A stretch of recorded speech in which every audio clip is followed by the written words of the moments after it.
Hello everybody, welcome back to my channel. I'm Paige, this is Seeking Alexandria, and today we have a requested video, and I'm kind of intrigued by it.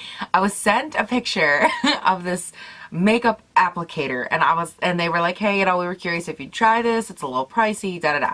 And I was like, intrigue has taken over my life. So of course I ordered it, and I might have ordered it on Amazon. I mean, you could get it from Ulta too, same price, but like Amazon, I got Prime shipping, so I got it here like quick. So, what are we talking about, you might ask? The Sonicblend by Michael Todd Beauty. This is the world's first, that's scary, antimicrobial,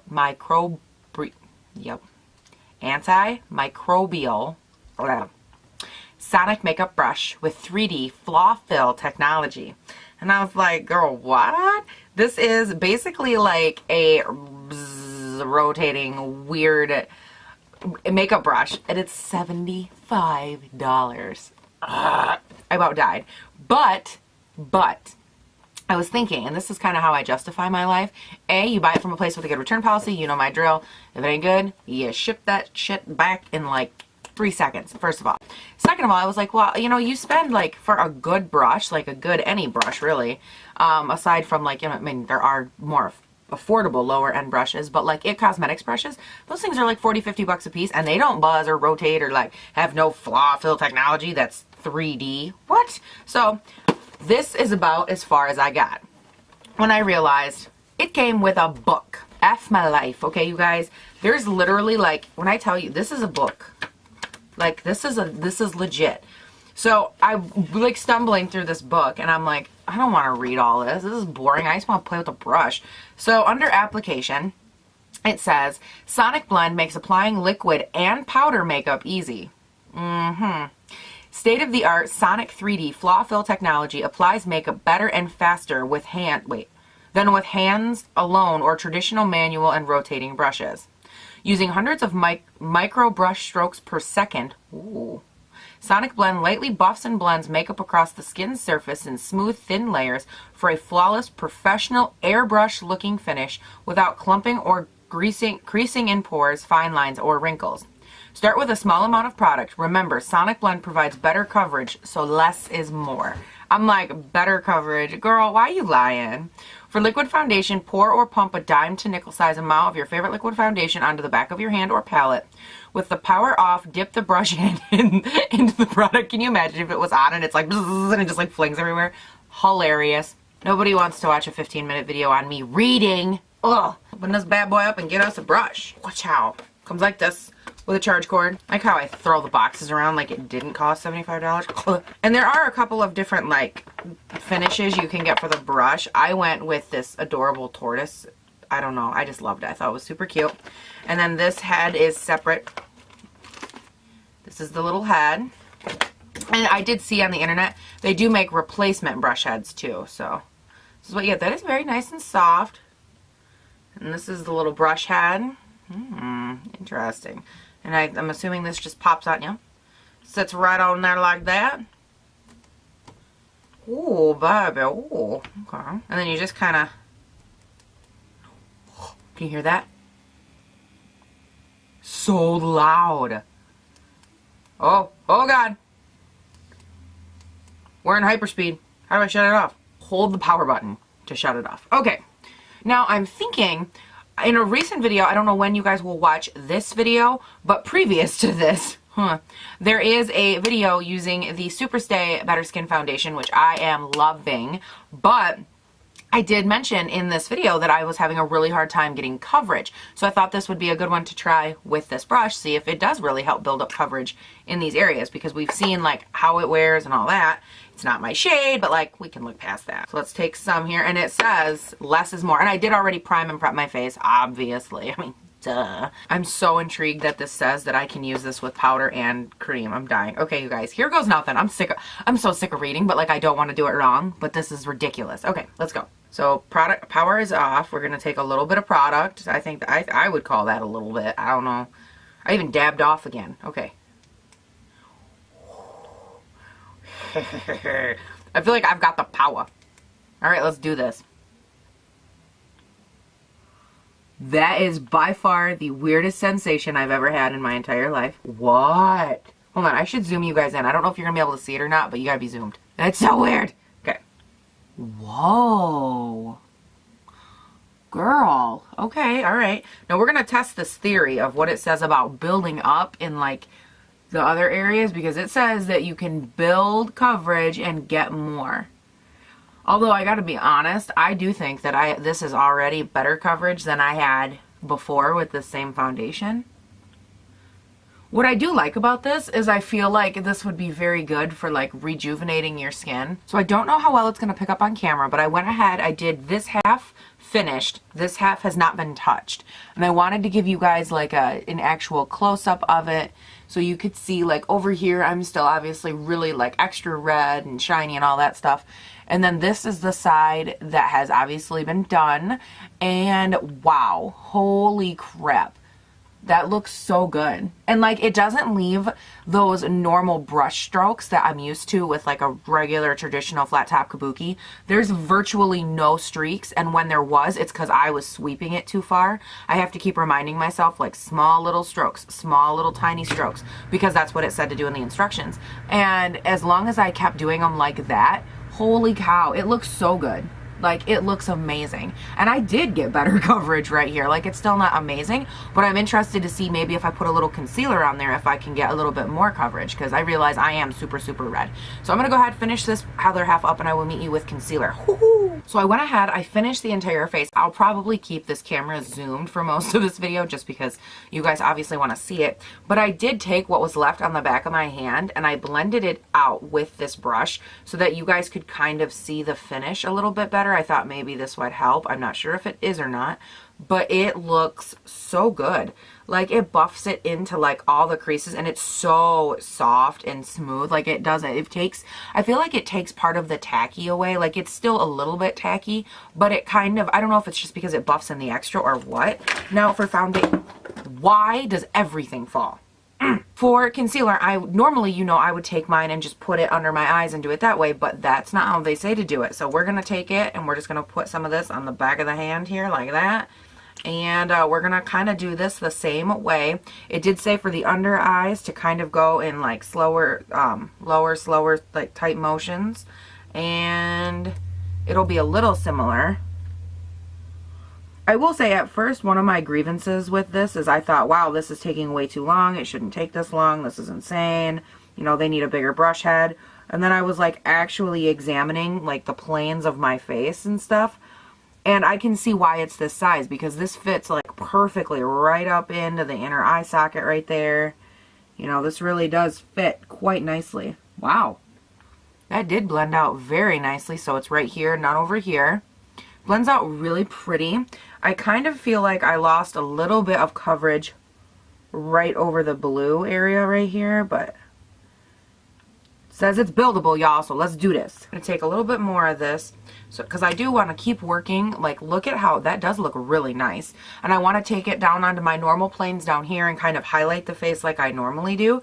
Plus, I'm interested to try it over these spots right here. And I am taking just the tiniest little amount right here, just so you guys know. Like, I don't want to gob on a bunch of product, but I do want to see if this helps to build coverage. And it actually looks like it kind of does. I definitely think that using this tool is something that would add time. Like, if I were gonna like go to a wedding or something and I wanted to have that airbrush look, I think this would be a good route for that, because I think that it definitely does add a little bit of time, because, you know, you can't go real fast, you can't take real big strokes, you can't do a lot of that. But I mean, it gives some gorgeous finish to your face. Holy cow. This is so intriguing because it looks really nice.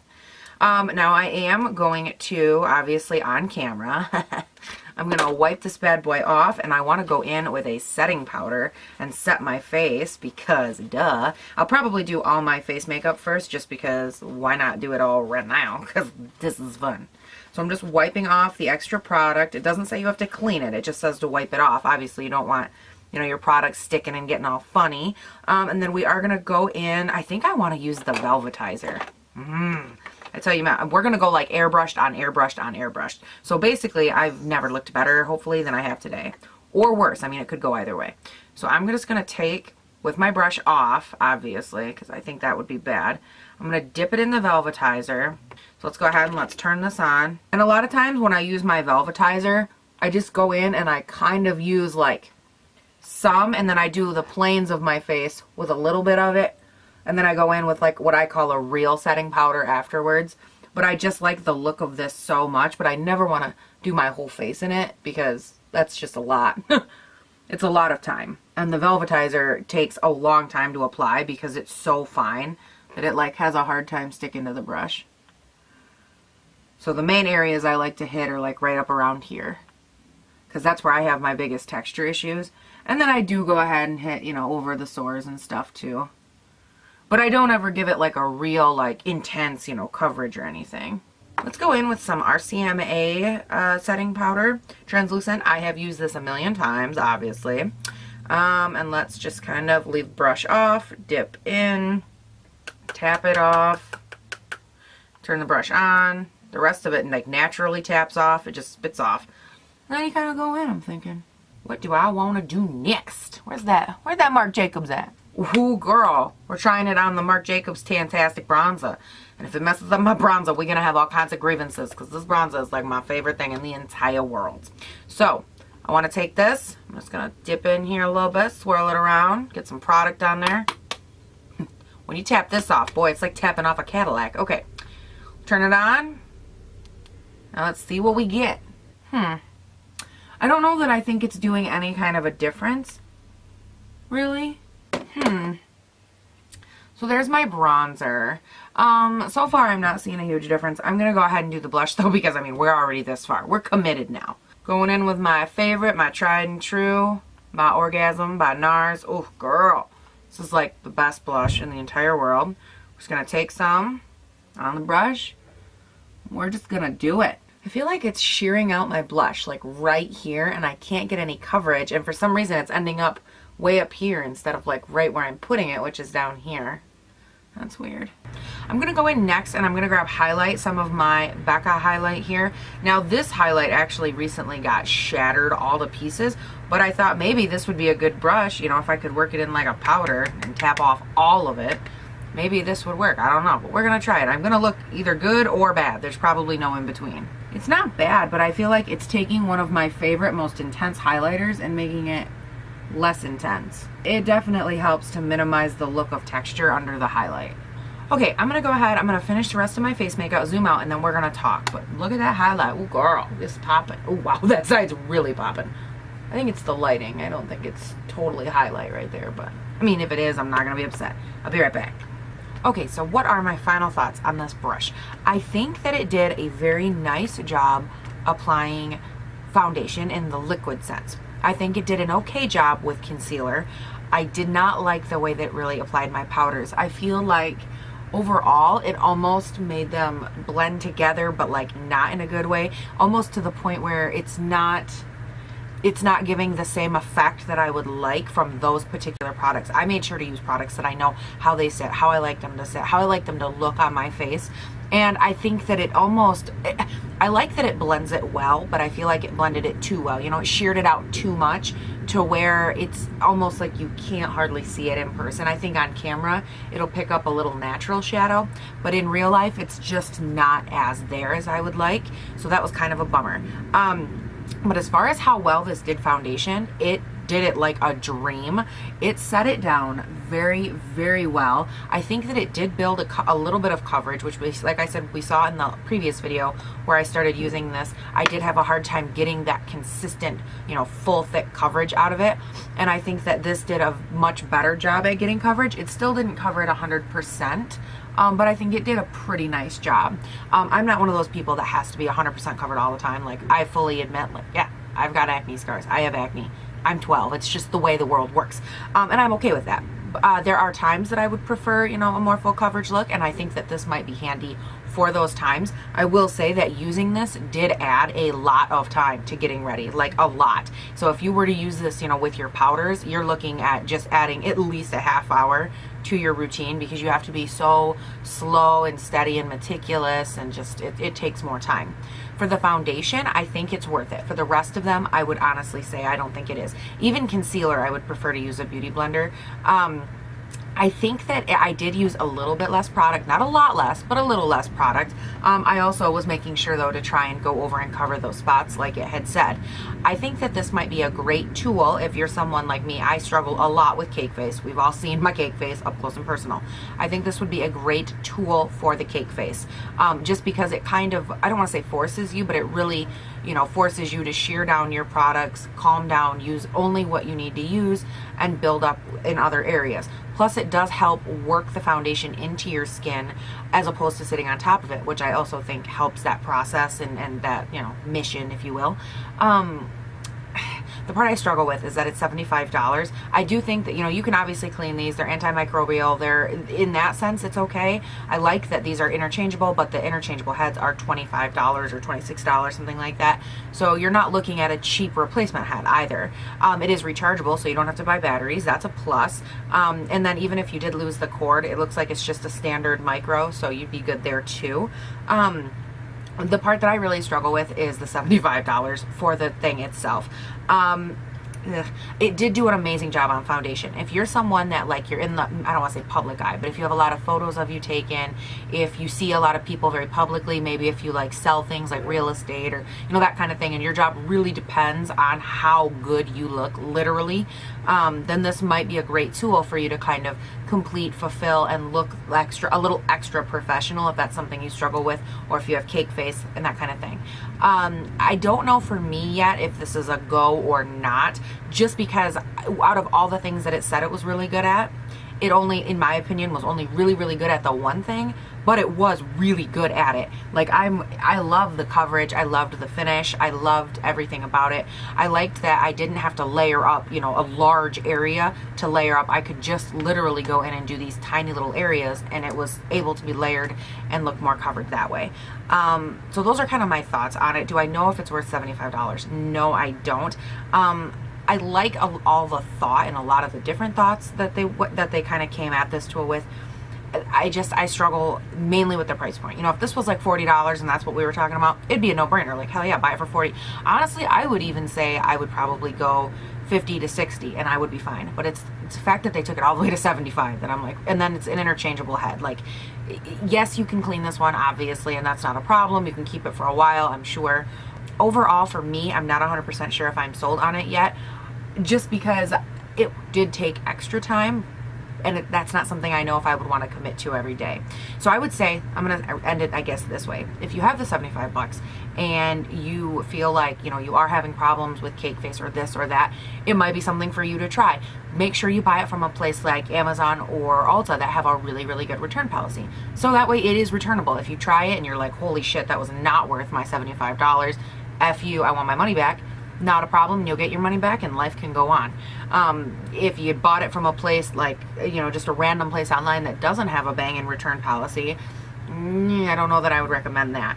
Like I said before, I bought mine off of Amazon just because I wanted the Prime shipping and I wanted to get it quicker. Normally I would have bought it from Ulta, but I'm not ordering anything from Ulta for like another probably 4 or 5 days. So there's a new release coming that I'm excited about, the It Cosmetics release. Oh girl, they're having a big release and I'm so excited. So anyways, that's where I got mine from, but they were the same price in either area or either site. I'm going to leave that there. I think I've given you enough information that you can kind of make your own decision. I try not to tell people like where to spend their money, especially when it comes to something this expensive. You know, my Foreo Luna that I use to clean my face with, I recommend that all day, every day. But I would, you know, I would never recommend that you jump right out and go buy it just because, you know, I give you enough information, you can make that call. And it's the same with this. You know, if we were talking about an $8 foundation, I'd be like, oh yeah, girl, you should go try it. $8, hell yeah. You know, that's like a Starbucks drink. But, well, actually, yeah, it probably is like a Starbucks drink. I think that it is a great tool, though, for foundation. I want to say that, you know, it did do a really nice job applying my foundation. I didn't get cakey. I didn't get creases. I didn't get weird around here, and then when I did, I just buffed it out and it went away. You know, the foundation does look very, very, very seamless. It blended it around the jawline very nicely, down the neck, blended very nicely with my concealer. You know, it does look very good. The only issue, again, that I take is I think I did lose a little bit of coverage with the Shape Tape up under my eyes on my blue circles, but I mean, it still looks beautiful. So I'm gonna leave this there. I will talk to you guys all later, and I hope you have a great day, night, weekend, whatever. And comment, like, subscribe. Don't forget, comment, like, subscribe, share, Twitter, Instagram, follow me. All the handles are always down below. Guys, get on this. Let's go. Come on now. Let's just get this over with. Come on, let's follow Paige. We know that we love her. Come on, come on. I mean, look at this personality. How could you not? So I'll talk to you guys all later, for real though, this time. Bye.